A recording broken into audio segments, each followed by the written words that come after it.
Dewch gariad ond dros y byd, dros y byd, dros y byd. Dewch gariad ond dros y byd I ddathlu Santes Dwynwen. Dewch gariad ond dros y byd, dros y byd, dros y byd. Dewch gariad ond dros y byd I ddathlu Santes Dwynwen.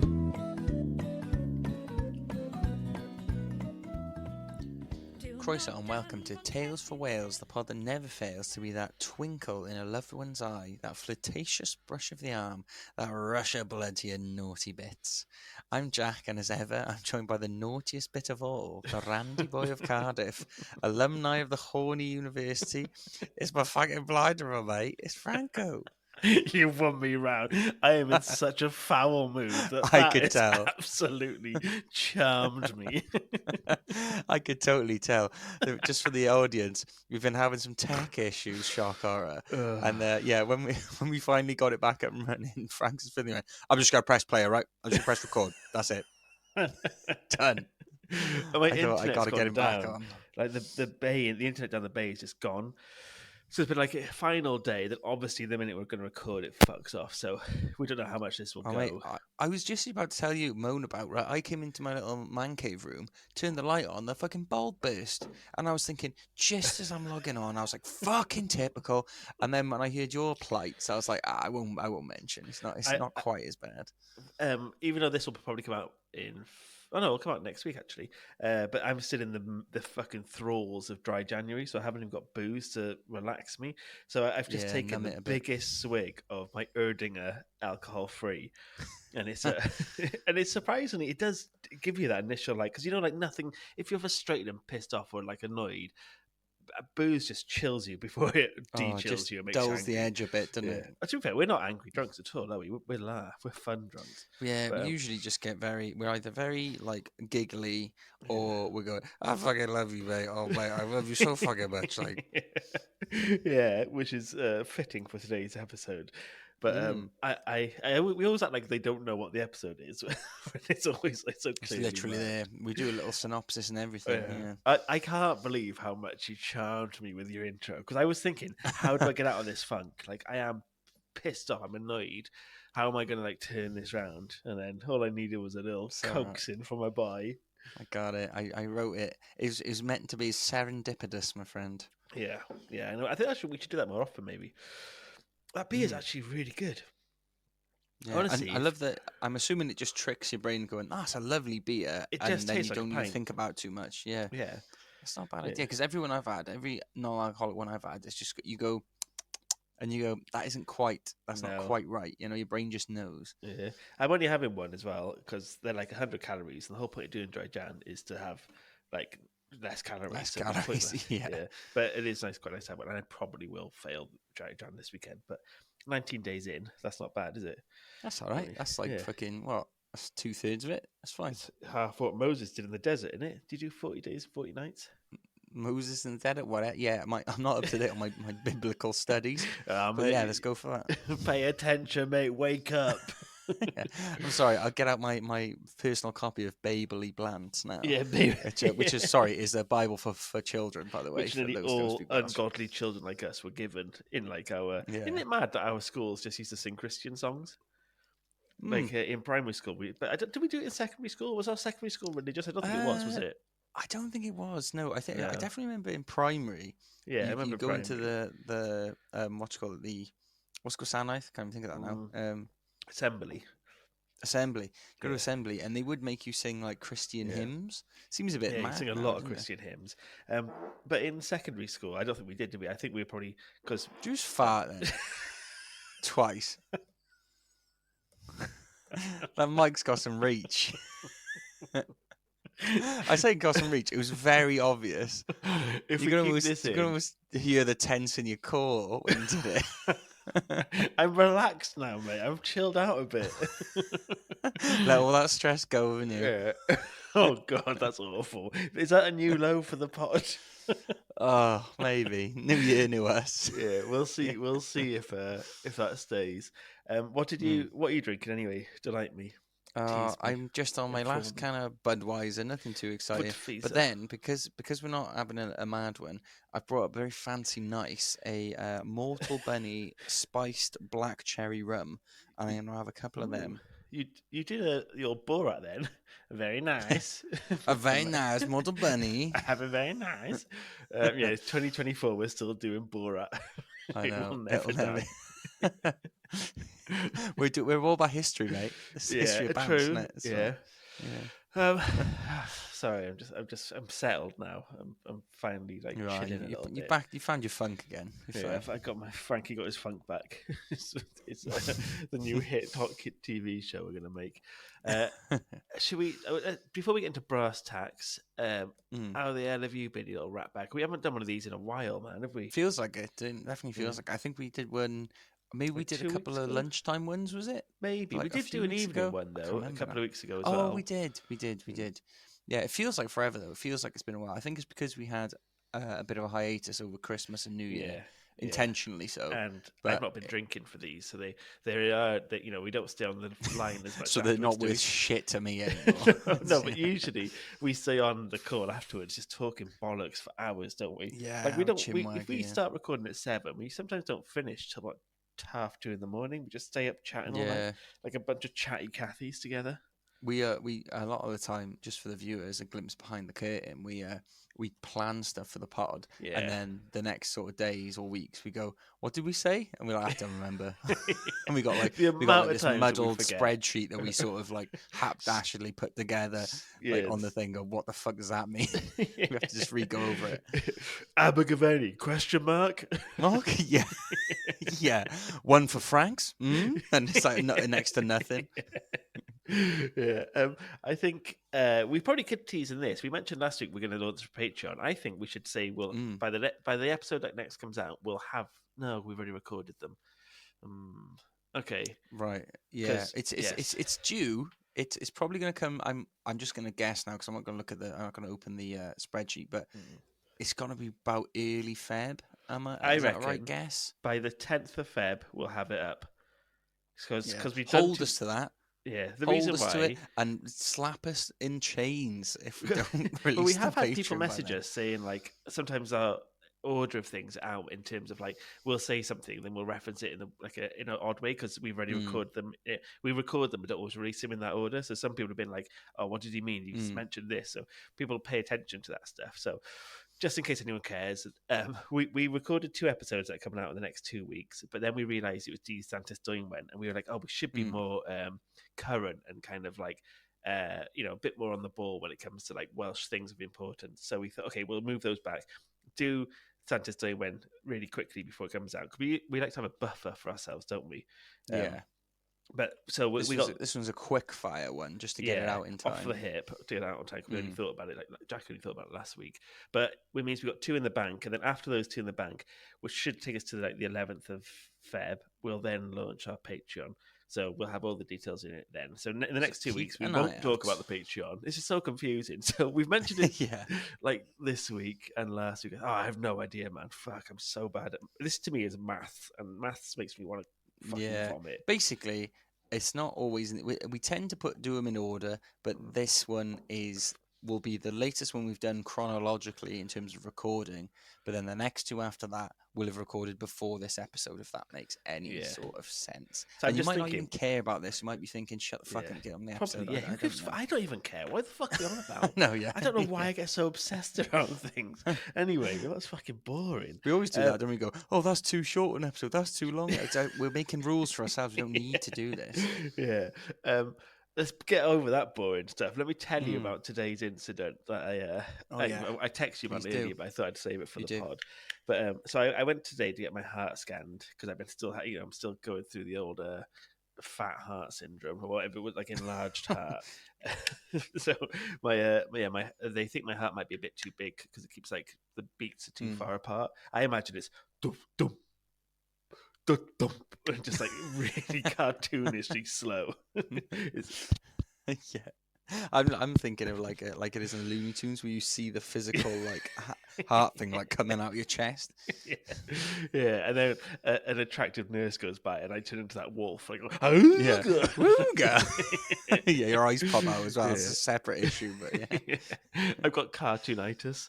Yeah, so I had a scan already, and in that original scan, I had to take my top off and lie on this like MRI scan thing. So I lied on this like lying down, top off, and it does this scan of your body or scan of your chest. And then today, it was standing up, and she was like, "Oh, face the wall, like go push it. It's this square that protrudes out of the wall, and you got to put." Yeah. She said, "Oh, put your arms like backwards, then push your front really tightly onto this cold wall." Was it squeeze those little nips against tits against the wall? Yeah.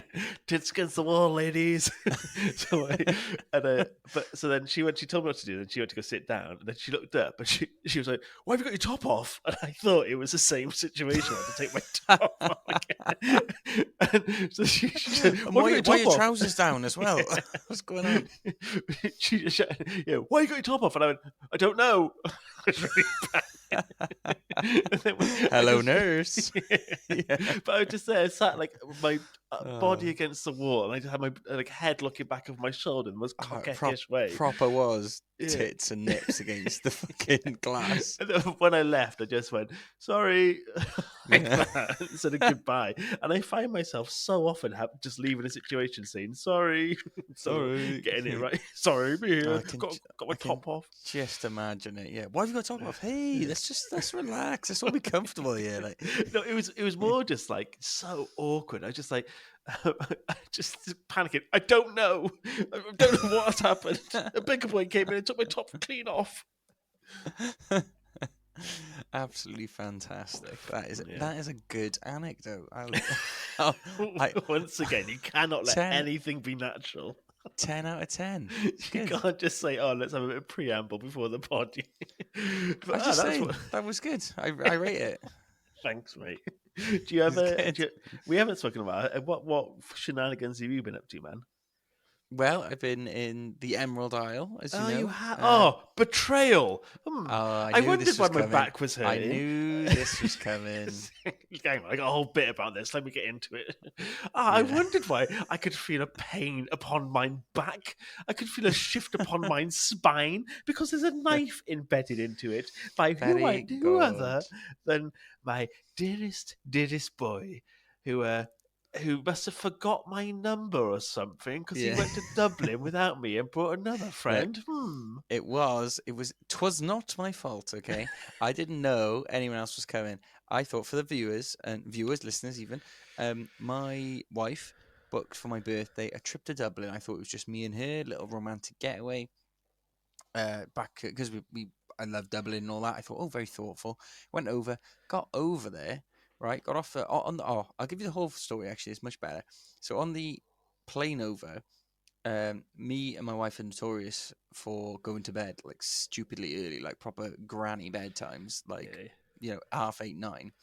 And on the way over, I got off a sort of late flight. We landed about 6:00. On the way over, Amy was going, for tonight, should we just like go to bed early and call it a night? Obviously, that infuriated me, as you can imagine, because I was like, I'm on bloody holiday. I ain't going to bed. I want to see the sun. I want to see everything. And then, so I was like, absolutely not. It's not happening. But it was all a ruse, because then when we got off the plane, I was thinking, oh God, is this what this holiday's going to be? Because Amy was going, we got to go into that little bar, the airport bar. I need my water. And I was like, okay, right, I'll go to the water or whatever. And then she was like, let's go sit down on that table over there. And I don't know where she was pointing. And I was looking for this empty table. And I was like, wait, she was at that table. I was like, what is your obsession with this fucking table? And then she went, maybe that table over there with people we know. And then suddenly I saw our friend Andy and his partner. Ex-friend. And I was like, oh, it makes it ex-friend now. And I was like, oh, it makes so much sense. And you know how fucking stupid I was at the time? I had a few rums at this point. And I went, what are the fucking chances that Andy and Harriet are in this Dublin airport bar when we're here? Anyway, so my wife had, I'd arranged all this thing, and they were there as a surprise as part of my little birthday thing. But since then, I've had texts galore. When I was over there, good God, the text from Franco. Oh, guess the pod's on the scrap heap. Oh, why don't you start a fucking pod with him? Tales for Dublin, is it? Yeah, good one. New podcast idea: how to hurt your best friends. New podcast idea: how to laugh and make piss jokes with your shit new mates. Yeah. How to smash your heart into 1,000 fucking pieces. Yeah. Yeah. What do I love? Beers. What do I love? My mates. What do I hate? Being left out. I don't like being left out. What's funny as well? You know this about me. I'm doing dry Jan. I am broke, saving for my wedding, paid off, paying for Christmas. Work. I'm fucking working like a dog at the moment. So there's no chance. I couldn't go anywhere, even if like. I bet you, if you'd got the call, you'd have gone, Emma, we're remortgaging the flat. Honestly, we're coming out. I think like I think I'd have been, oh no, that's great. Thanks for asking, but I don't hang out with liars or betrayers, so I'm not going to entertain this. No, but I was thinking, but that's beyond the point. That doesn't matter. What matters is me, my friend Josh, my friend Sean. We all went to football, and with my friend Craig, and we all sat there and said, oh well, I guess we know who was Amy's favourite is. Yeah. Okay, it's not on us, is it? You didn't get the call. It doesn't feel nice, I imagine. But it's no. I mean, I obviously consulted with Emma about this. She consoled me as I was weeping on the floor. I did say we do this with you guys, and we do this. All couples do this. And like she's taking you away for a weekend away. The last thing she wants is all of your friends coming over and taking you away from there. Because Amy said to me how it came back because it was originally just me and her, and then a couple of days later, she just messaged Andy out of the blue and said like, "Oh, the the hotel that she found was like dirt cheap or something," and said, "I don't know if you're going to be up for it or whatever." And then she said, "I was thinking of inviting all the boys and their partners, but then it would have turned into like a thing, like when it's like who can make it, who can't, like that's and it's no longer your birthday present either." Then and also from the girls' perspectives, like me and Andy drank quite a bit, but not nearly as much as we would if it was like the boys. Yeah. And if it was the boys and all the girls, you just know it would have been great for us lads, and the girls have just all been going to bed on their own every night. Also, you and Andy, I'd say, are the two biggest fans of Dublin. Like you, like I'm kind of just happy. I do love Dublin a lot. It's a great pub city, but like you two, like it's venerable to you guys, isn't it? It's like we love it, yeah. Yeah. Maybe not for Andy. After we went to on the Friday, Amy had never been to Temple Bar, so the world's most expensive pint. Oh yeah, for those who've not been to Dublin, there's Temple Bar. It's like the area full of really fucking lovely pubs, but very pricey. And then there's the Temple Bar, which is like kind of in the heart of it. And she's like, "Oh no, I've been to this." We went there. Just happened to be Andy's round. 4 drinks, so 2 pints, a single vodka and Coke, and a single, I think it was like a rum and Coke or something. Guess how much that cost? If it's more than £20, €45. Oh Christ! 2 pints and 2 drinks. Yeah, Andy came back from bar. I said, "How much?" I don't want to talk. Yeah, I don't want to talk about it. He said on the way back. I was like, "Okay, fair." Do you remember? And then I found out and weaseled it out of him. When we were in like Temple Bar, and we were like, "Oh, do you have any deals on Jaeger bombing?" Like a proper bar, like it's not like a quiet country pub. It's a center of a city, and we're like, "Oh, do you have any deals on for Jaeger bombs?" And they're like, "Do I look like a Tesco's to you?" It's like, "No, but you do look like a fucking pub. You all at pubs do drink deals." I always do find Dubliners hate UK people, and I'm always like, maybe I'm just Welsh. us. I'm not English. I'm Welsh, but no, I always do. They have a resentment. Obviously, there's fucking wars, and there's reason why they detest the UK. But I'm always like, oh, they are just so anti. And I'm not one of them. Yeah, I always want to say, listen, mate, I'm a fucking Welshie. I'm not like the rest of them. Or like take a knife to my palm and go, I bleed Celtic blood the same as you guys. Okay, I think we forget that Wales are pretty, I think there's more. We like to kind of look at Wales as this benevolent, great country where it has also been involved in some pretty bad wars with England. So I do, I do just always think like, mate, let me just have a Jaeger bomb and don't have a go at me. I just want, or let me have a Jaeger bomb and not fucking charge me an ungodly amount of money. Yeah, they probably just have a UK tax on people, don't they? So anyone from the UK, they just hike it up and go. I imagine actually, if you're probably this is for Sinn Féin. If you're a Dubliner, then you probably do stay away from Temple Bar a fair bit, man. because it's way too expensive. They probably have their own little drinking holes. Your dad lives there. Where does your dad go drinking? He goes to this place called the Penny Hill. Is it is it like central Dublin? No, it's a little bit out, but he's a little bit out as well. So he always goes there. But he's also got his own little bar that he made during COVID, and he's just like, I got that now. So what else can I do? I realised we're 20 minutes in, man. Should we? I know we've ran a string. We've basically been catching up just as mates. Not even. Yeah, I know. I kind of forgot we did a podcast for like for most of this. Oh, we're 20 minutes in, so should we just crack straight on with the episode? Yeah, go on then. So, as Frank's mentioned earlier, I'm going to be chatting about a saint that is fairly well known in Wales, but probably hasn't gone too much further outside of Wales's borders. If you have heard of her and I'm talking shit, feel free to leave us a little comment and let us know, because we love talking to you guys. But anyway, I thought you meant let us know if you're talking shit, as in you've got it all wrong. No. As in, like, if I go, oh, no one knows about Santes Dwynwen outside of Wales, but loads of people do. Give us a shout. But yeah, as I mentioned, we're going to be discussing Santes Dwynwen. She's the Welsh patron saint of lovers, and it's basically to get you all ready and clued up before Dydd Santes Dwynwen, or St Dwynwen's Day, which is on the 25th of Jan. So, can I give a little tip here? Go on then. So Valentine's Day is very commercial. It's quite, opportunistic of big, like, card thingies and stuff. It's very, very commercialized and like kind of soulless, and all everything's like triple in price. They're trying to get a restaurant's really expensive, and like flowers and all that stuff. It's just hiked up, and it's all going towards like big Valentine. If you do Santes Dwynwen instead, it gets you a lot more extra brownie points with your partner, because it's far more romantic and it's a bit more Trust niche. me. Yeah. Trust me. I've made little allusions to that at the end, don't you worry. But yeah, take Franco's advice, all right? Dwynwen's Day is the superior day of love, I'm telling you right now. It's just, I'm not biased in any way, shape, or form. But anyway, Dwynwen was a Celtic princess from the 5th century. So the story goes, she was one of 24 daughters of Brychan Brycheiniog.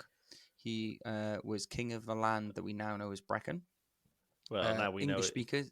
Well, let's say English speakers would know it as Brecon Beacons, but its actual name, there was the original Welsh, which is Banai Brycheiniog, which is named after him, which means the king of the land. Yeah, it is Branai's Beacons, isn't it?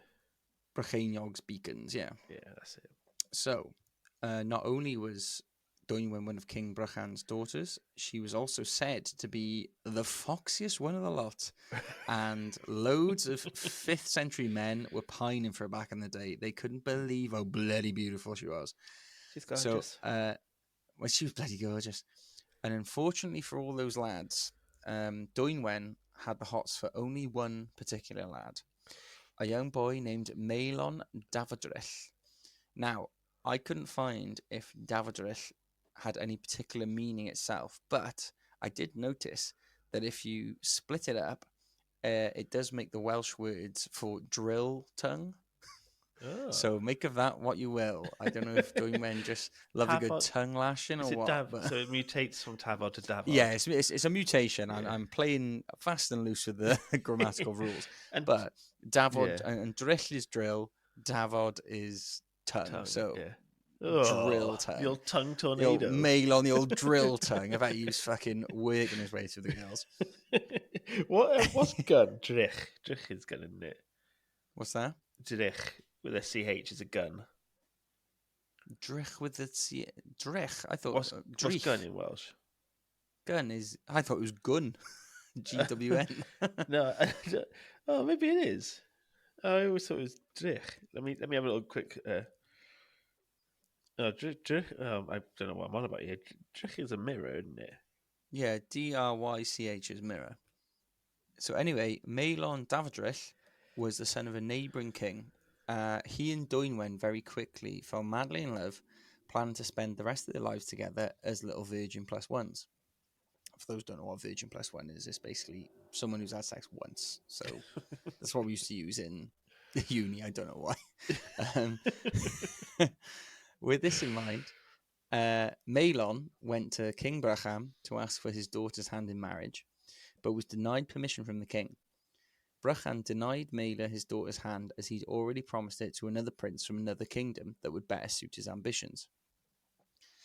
Despite pleading with her father, Bracham put his foot down with Dwynwen and swore he would force her to go ahead with the marriage he'd arranged no matter what. Maelon, it turns out, was a bit of a spoilt brat of a prince, and when he couldn't get what he wanted, he took it out on his so-called love of his life and struck Dwynwen in anger. Dwynwen, heartbroken and betrayed, ran away from her privileged life rather than be a tool of her father's greed or the object of her lover's abuse. She first fled into a nearby forest until her tired feet could carry her no more. She lay down to rest, and as she drifted off to sleep, she begged the gods to take away her love for Maelon, so that she might be free of a heartache. Dwynwen awoke that night to a visit from a spirit who offered to take away her love for the prince along with 3 wishes. Dwynwen, so exhausted and lovesick, agreed to the spirit's proposition. The spirit's hands glowed and the feeling of loss in Dwynwen's chest melted away. The ghostly being led down and told Dwynwen she was cured of her heartache and that Maelon had also been magically encased in ice for his transgression against her, so that no other could love him again. The spirit then asked Dwynwen what she wanted for her 3 wishes. Dwynwen, the kindest and most forgiving of souls, gave Maelon a chance to better himself and earn love again, and with her first wish she had the prince thawed from the magical ice. Her second wish was for God to look favourably on any that loved in Dwynwen's name, so that, unlike her, their love could flourish and grow. The third wish she asked of the spirit was that she remain unmarried for the rest of her life, so that she may focus on fostering the love in others. Once the apparition had granted Dwynwen's wishes, she bid her farewell and left her to a peaceful sleep. When she awoke, she was filled with a new purpose and journeyed far from her father's lands to the island of Llandddwyn, or Ynys Llandddwyn in Welsh, a small island off the coast of Anglesey or Ynys Môn, North Wales. She preached messages of love all through Wales as she travelled north, and once she arrived, she even set up a church dedicated to lovers the world over. This was an important shrine in the Middle Ages, along with a nearby well that Dwynwen was said to have blessed. She also studied the medicinal properties of many herbs and supposedly helped heal any of the afflicted that visited her.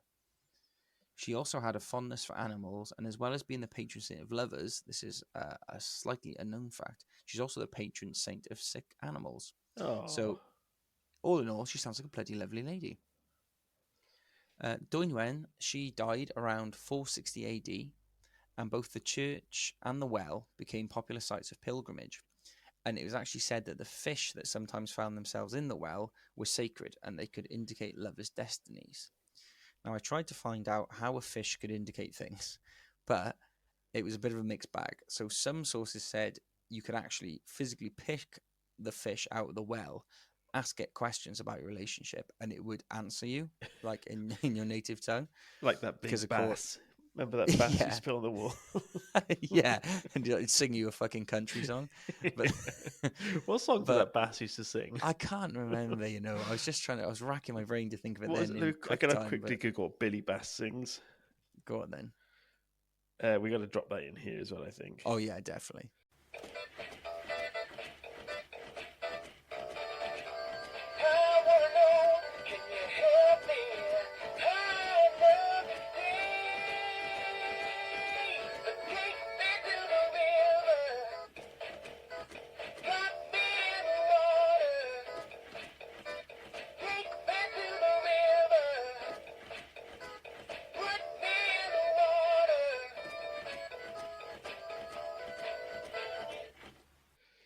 Oh, the one I remember was "Don't worry, be happy." What on earth? They think putting the bass to sing that? Why? It doesn't make any sense. Mine wasn't in the bath. Mine was on like a hunting trophy wall, and it would like Oh yeah. But why? Don't worry, be happy. Of all things, you'd want to make it punny, wouldn't you? Yeah. Oh, I thought you said take it in the bath, but you said bass. Bass, yeah. Like the bass fish. Yeah. But, sorry for that. So that's all right, no worries. And so that was what I read. From some sources said that you could just pick the fish up and talk to it, because of course you could, because it's fucking magic shit. But in other recordings, it would say that what you do is you'd go to the well, you'd speak your lover's name down the well, and if you saw a fish's face rise to the surface, your relationship was blessed. Oh. Now that, I mean, even that's a bit tenuous, but I think that second one is probably more likely than the first one. The old Billy Bass. Oi, is it going anywhere or what? He goes, nah, mate, nah, fucking binner. Like, it's not going to happen, is it? So is that well still around now? Yeah, that well's still there. So I'm going to go through a little bit of what happened with her church from her death, and then I'll get back to sort of like the lasting legacy, if you like. Following the Protestant Reformation towards the end of the Middle Ages, devotions to Dwynwen's church were suppressed, leaving the building to quickly fall into disrepair, with pilgrims opting to visit St. Elian's Well instead. This was a shrine nearby in the county of Conwy, dedicated to the saint of the same name. So things flip-flopped back the other way then, during the 19th century, when the Anglican Church began acknowledging traditional devotions again. With an increase in visitors to what remained of Dwynwen's church, they decided to erect a 14-foot cross in her memory. So that's quite near the grounds, not quite on it, but that's quite near the grounds. And then in 1903, a Celtic cross was also placed at the actual ruins of the church in her honour by a guy named F.G. Wynne of Glynllifon, son of the Baron of Newborough. You can still visit the ruins of this church today up on Ynys Llanddwyn, or Llanddwyn Island, and her namesake is also present in a place called Porthddwyn in Anglesey.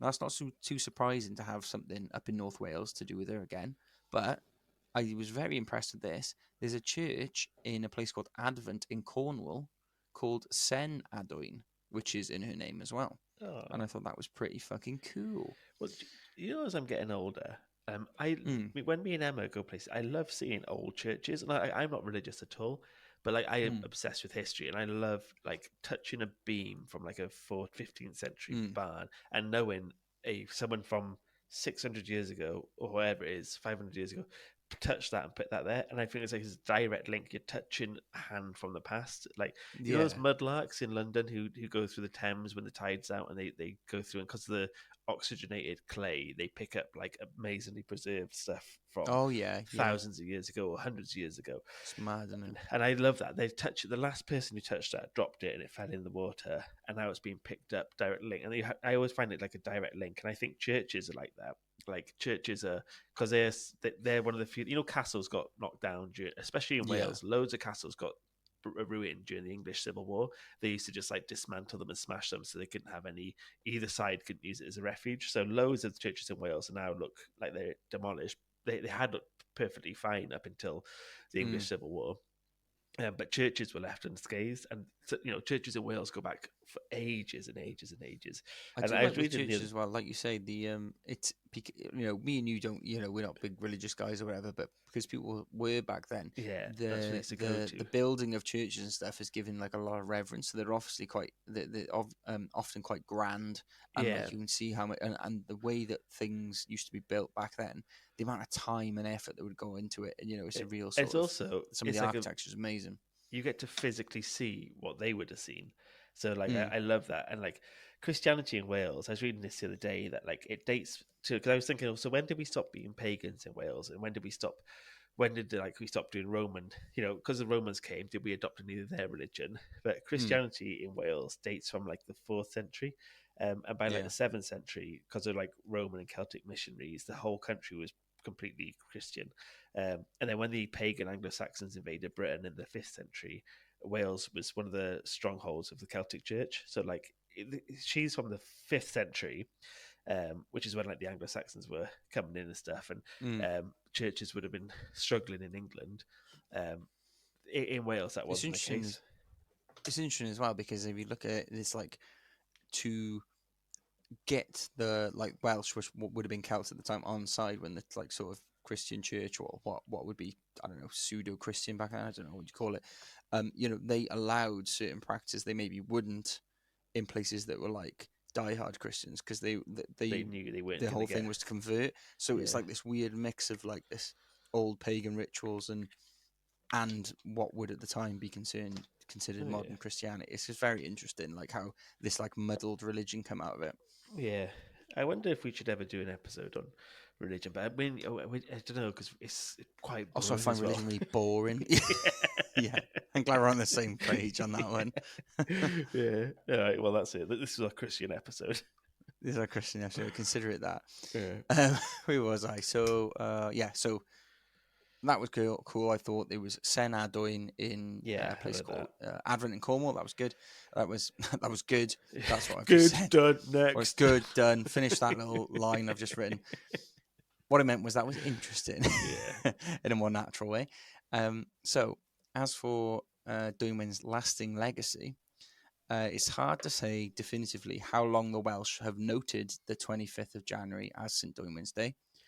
The oldest calendar we have marking the date dates back to the 15th century, but historians reckon Wales would have been celebrating it for much further back than that.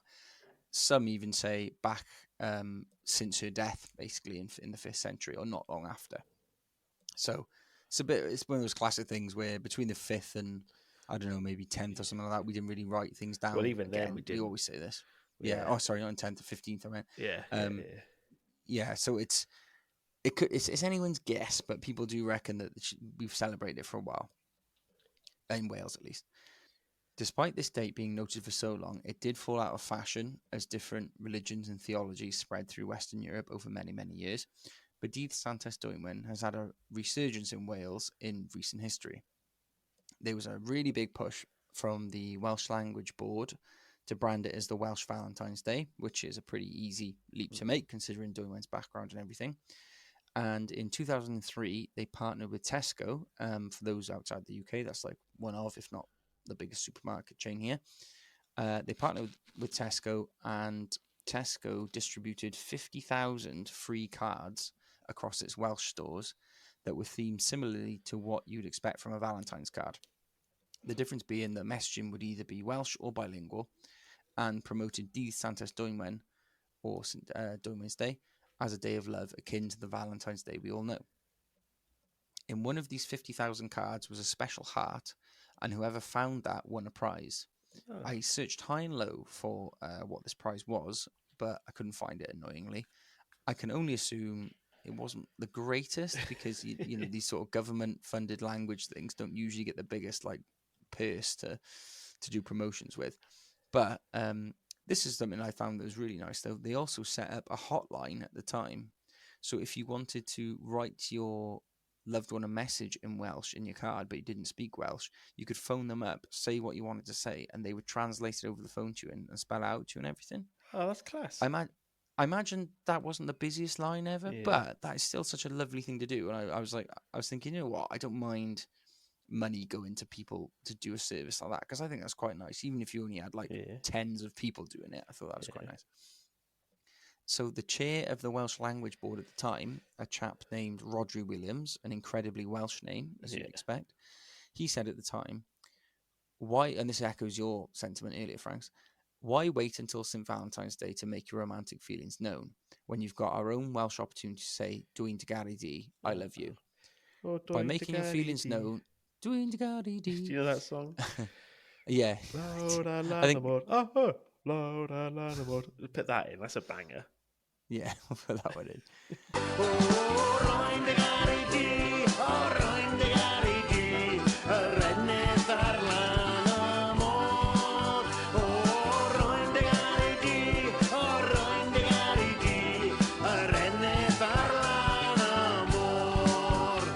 So he also said, by making your feelings known on St. Dwynwen's Day, you're not only celebrating an ancient Welsh tradition, but you're also showing that you're one step ahead in the romantic stakes, while others are left waiting for St. Valentine. Oh, Roger, you old dog.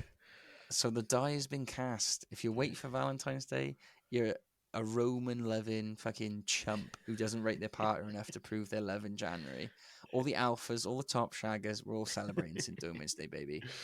So that was it. That's my bit on St. Dwynwen's for you. So if you're out buying chocolates and flowers for your partner on the 25th of Jan, and some ignorant bastard comes up to you and goes, what the bloody hell are you doing? You can say, listen, mate, Use a podcast you should listen to. Pump up the numbers. Pump up the numbers. Pump up your numbers whilst you're pumping away. And if you do get your end away, thanks to St. Dwynwen's Day in this podcast, just picture me and Jack and this podcast throughout. Delicious. Yeah. Also, I would say if you're going to do that, get your end away on the 25th of Jan. Make sure you comment and let us know you did as well. Yeah. We'd love a tally. We really would. Yeah, we need a tally. We need to know who of our listeners are top shaggers. And even if it's just making sweet love to yourself, do it in her name. Yeah. Jesus. So we're down doing, give us a tally if you shagged your partner. Give us a tally if you fucking had a tug or a rub. Or a rub. You like. Come on. Or a rub. Yeah. So we've gone seedy. We're never seedy. Right, I mean, St. Dwynwen, the horniest of patron saints. Yeah, well, she's had a wicked way with us. she made us all amorous. Give someone else the old drill tongue. Go on. Yeah. That's horrible. Diolch am gwrando. Thanks for listening. Drop us a review and comments, guys. Muchos apreciado. Diolch all. Thanks. Bye. Tra. Meilon oedd ei chariad hi, oedd cariad Santes Dwynwen.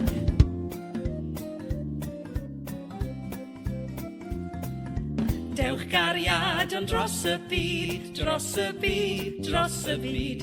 Dewch gariad ond dros y byd, I ddathlu Santes Dwynwen. Dewch gariad ond dros y byd, dros y byd, dros y byd. Dewch gariad ond dros y byd, I ddathlu Santes Dwynwen. Diwrnod Santes Dwynwen hapus I chi gyd!